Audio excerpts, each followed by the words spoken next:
Today's session finishes the conversation Abraham had with God. And that is in Genesis 17, 18 to 22. No, not 18, 19 to 22.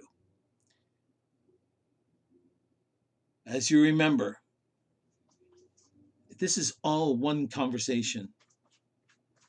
As God was talking to him, Abraham was going through a roller coaster ride of feelings.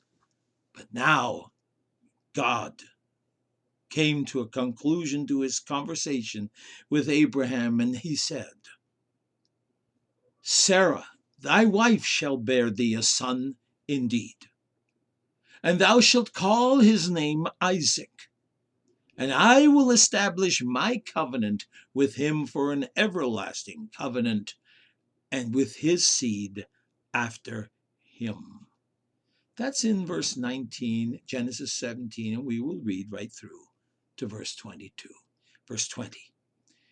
And as for Ishmael, I have heard you. Behold, I have blessed him, and will make him fruitful, and will multiply him exceedingly. 12 princes shall he beget, and I will make him a great nation. But my covenant will I establish with Isaac, which Sarah shall bear unto you at this set time in the next year. After all, he'd have to heal from his circumcision, wouldn't he? And then the 9-month gestation period, right?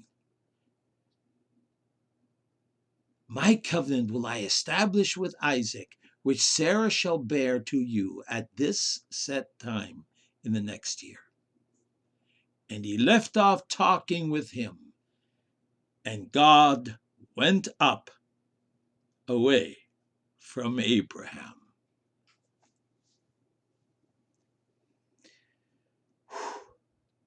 So, let's unpack this. God reaffirmed to Abraham that Sarah shall bear a son indeed. His name was to be Isaac, meaning laughter. Abraham certainly did laugh, didn't he? It would be through Isaac that God's covenant would be carried on and handed on generation after generation. Ishmael, on the other hand, was to have his own destiny apart from Abraham. As we know now, he and his descendants would end up unifying the scattered Shemite Arabian tribes with his own into a mighty Arabic empire. Ishmael was half Hamite through Hagar and half Shemite through Abraham. Doubtless it was Abraham's example of leadership that would also lead Ishmael into greatness. The problem, however, and that's a serious problem, is that Ishmael would later turn away from the God of his father and revert to polytheism and idolatry. The last thing God said was again about his covenant. My covenant will I establish with Isaac, which Sarah shall bear to you at this set time in the next year. I wonder if you caught that. The boy would be born exactly 1 year later, at this set time in the next year. The significance of this is that it takes 9 months from conception to birth, allowing healing from the circumcision to take place before Sarah would become pregnant. There are 2 things to consider about keeping God's covenant. First, in Genesis 16, 1-4, Abram and Sarai tried to help God keep his covenant with Abram with a humanistic, fleshly solution. In answer, Abram got 13 years of silence from God. Abram's sin was in underestimating God. Before I go to the second point, do you ever underestimate God? You know, I've been guilty of that myself.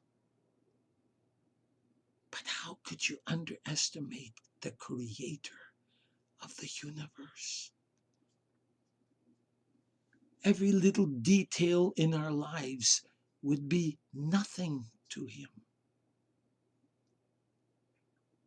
But yet, Abram and Sarai underestimated God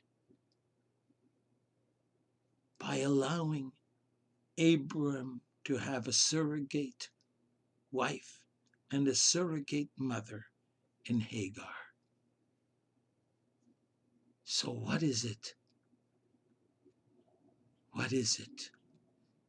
Don't underestimate God and do it your way.